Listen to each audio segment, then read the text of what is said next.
What happens when a supposed racist is hired to talk about anti-racism? Well, you get $133,000 from the Liberals.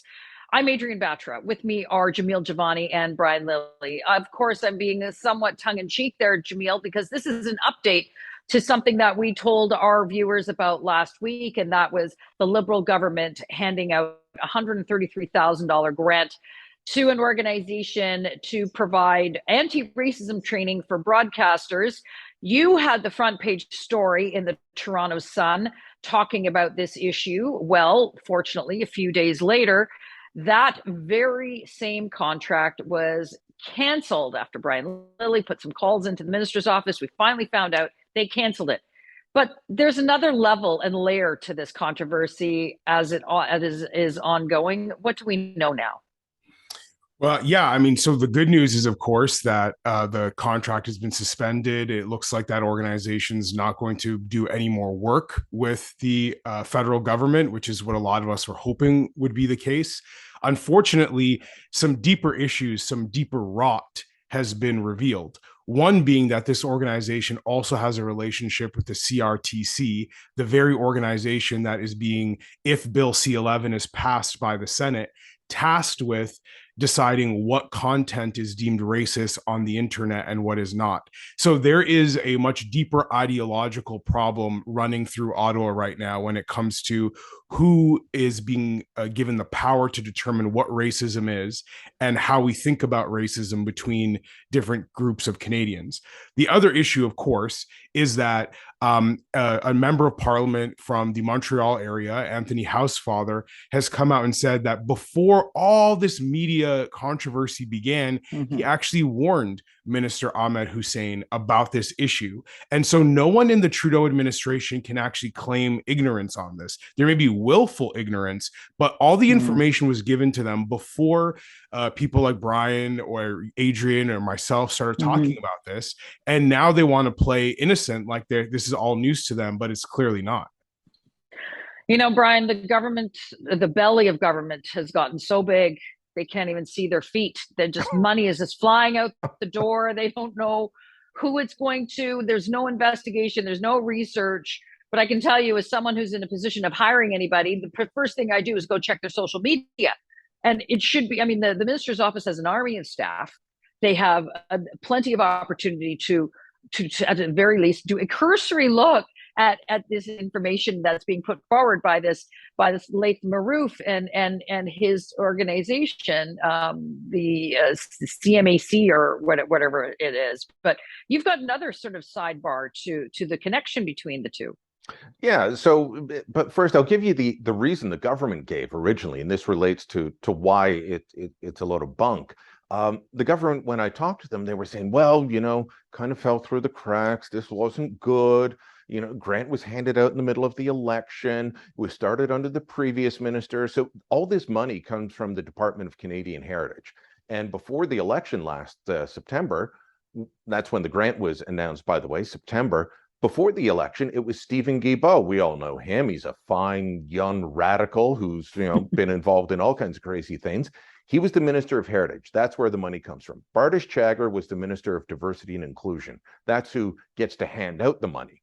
After the election, it became Pablo Rodriguez in Heritage, and Ahmed Hussein got Diversity and Inclusion added onto his housing duties. So four ministers touching this file, none of them looking at it, apparently all of them thinking the other had done the vetting when nobody had. But one of the claims that was made as they announced the funding was they said CMAC has to let the government know how they came to hire a guy like Laith Marouf. And, they were telling me quietly on the phone, well, Brian, it took so long to do this because the contract was with CMAC and not with Laith Marouf.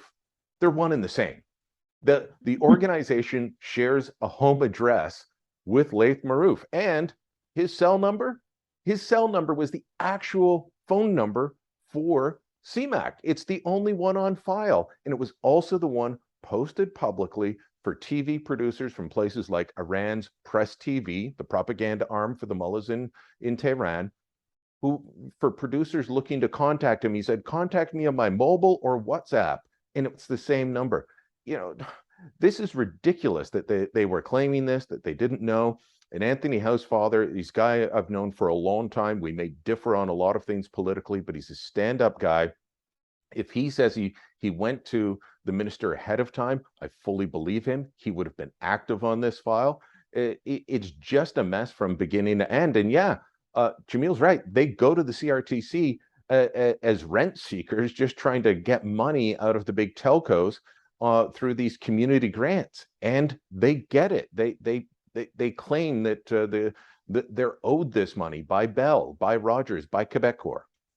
What's extraordinary to me, Jamil, is, we kind of mocked it last week, the name that we have a diversity minister in this country to save us from everything. But it's like, what a fail. It's right in your job title that you're supposed to be able to vet these things out and ensure that diversity is there. I mean, no one will be held accountable for this. We know that. And we know that the Liberals are going to enjoy headlines and press coverage that says, oh, look at how great we are. We canceled this contract as soon as it came to our attention. And I bring that up because I want to sort of shift the conversation to another, what I think is a faux controversy that erupted. And it's all about race, and it's all about extremism, and all about that narrative. And it has to do with the Conservative candidate for leader, Pierre Poilievre, at one of his many, many open events where many thousands of people have been showing up across the country. A controversial, what has been dubbed far-right extremist commentator by the name of Jeremy McKenzie. He posted this picture, you can see it here, with Pierre Poilievre at one of his campaign events. So I'm going to leave it to you to sort of untangle this one for us.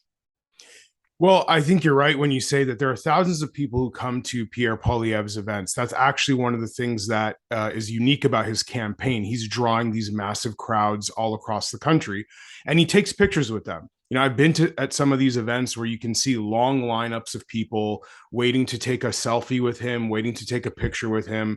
He doesn't ask them for their names. He doesn't Google them before he takes a picture. No one does. I've certainly taken pictures of people at events before. I'm sure you have, Adrian, Brian has. Our Prime Minister, Justin Trudeau, certainly has. And you just don't have the ability to know every single person you're taking a picture with. It's impossible. So this is just another example where he's taking a picture and then comes to find out later on the history of this person, what this person, Jeremy McKenzie's views are.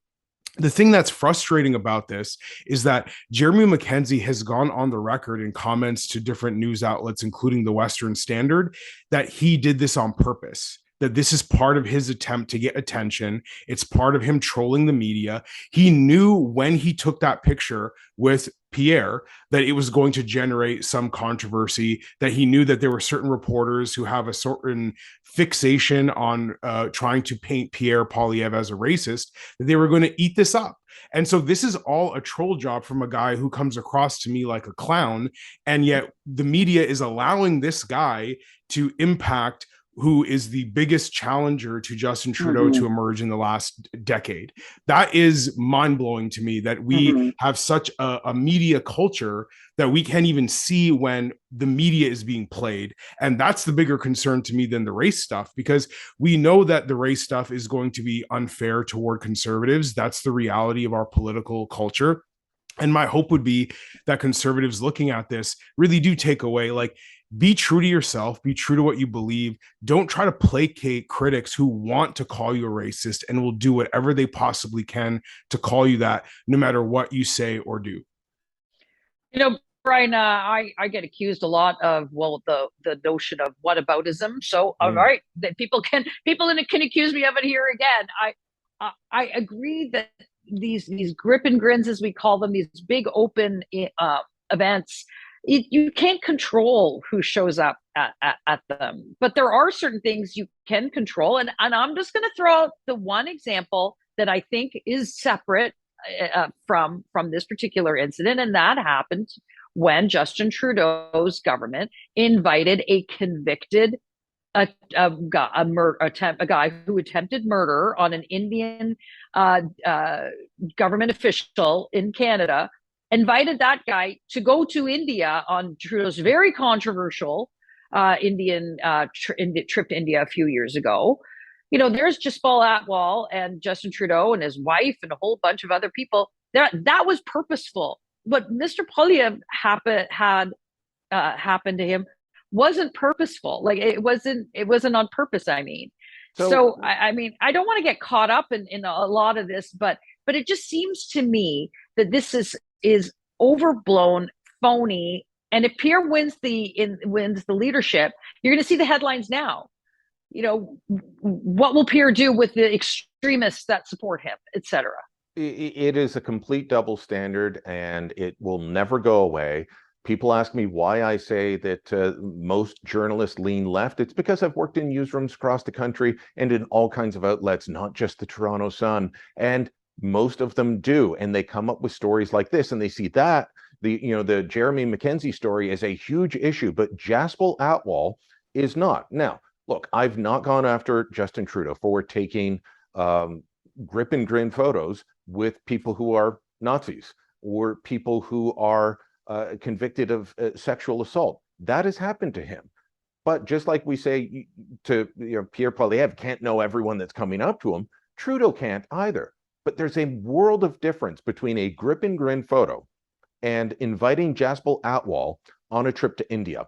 If Trudeau had done a grip and grin photo at an event in Surrey with Jaspal Atwal, I'd been like, well, that's unfortunate, but you can't know everyone.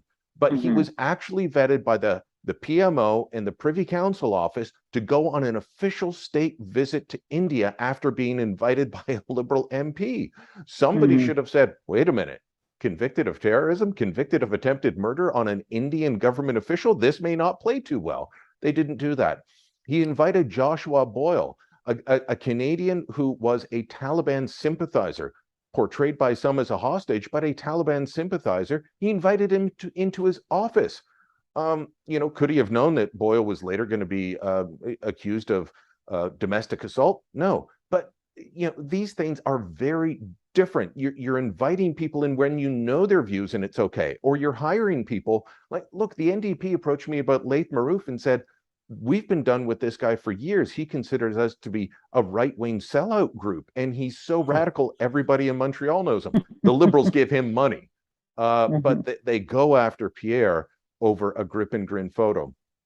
It's not whataboutism. It's a double standard. It is an incredible difference between the two. And unfortunately, too many in our media think that their job is to hold the opposition to account, not the government. Jamil, last word.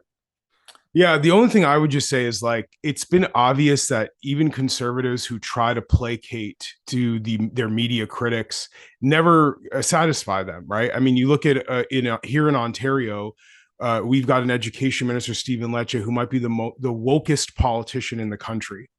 And yet, as soon as during an election came a couple months ago, and the media had the chance to call him a racist because of things that he did at a party years ago in university, they took the opportunity. So no matter how woke a conservative is, no matter how left-leaning a conservative politician is, they still are caught up in the crossfire of what really is a partisan agenda from a lot of journalists. So my real belief is that a takeaway from this needs to be: know who's giving you honest criticism. Just, be open to correction, but don't be easily led astray. Don't be easily manipulated, because it just won't get us anywhere. It's far easier to find a racist boogeyman under every corner. Log on to Facebook and Twitter. Let us know what you think. And don't forget to subscribe to our YouTube channel. Also, go to torontosun.com and hit that subscribe button for more information on stories like this and so many others for news coverage you won't find anywhere else.